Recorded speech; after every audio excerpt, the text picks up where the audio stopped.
Mga kapatid, kailangan nyo mapanood to. Tinatawag tong Doomsday Clock. 85 seconds to midnight. Napakalapit na. Panoorin muna natin to. 85 seconds to midnight. It is the determination of the Bulletin's Science and Security Board that humanity has not made sufficient progress on the existential risks that endanger us all. We thus move the clock forward. The Doomsday Clock is a tool for communicating how close we are to destroying the world with technologies of our own making.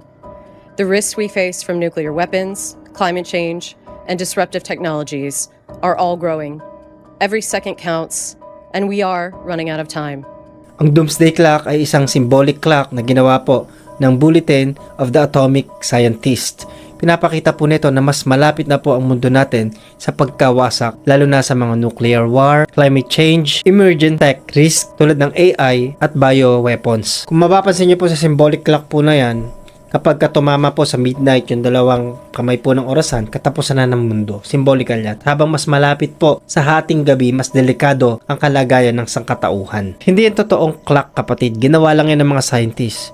Pero isang warning po yan na mas malapit na po tayo sa catastrophe. Status po yan ng buong mundo kung gaano na po kalala po ang nangyayari sa kinalalagyan natin. Ayon sa update po para sa 2026, mula po noong 1947, 85 seconds na lang daw po ang konting oras bago po mag-midnight. So, sobrang lapit na natin. Yung iba sabi, edi mag-midnight na. Kapag nagganon, di walang problema. Pero hindi natin naunawaan bakit po nababahala yung iba. Kasi the more na mas konti na lang ang segundo bago tumama sa midnight, mas malawak ang magiging distraction at mas nakakatakot po ang mangyayari. Sabi po ng mga scientist. Malawakan po ito, hindi lang sa isang bansa, kundi global distraction ito. Katunog ito, kapatid, nung sinasabi sa Bible about sa tribulation period.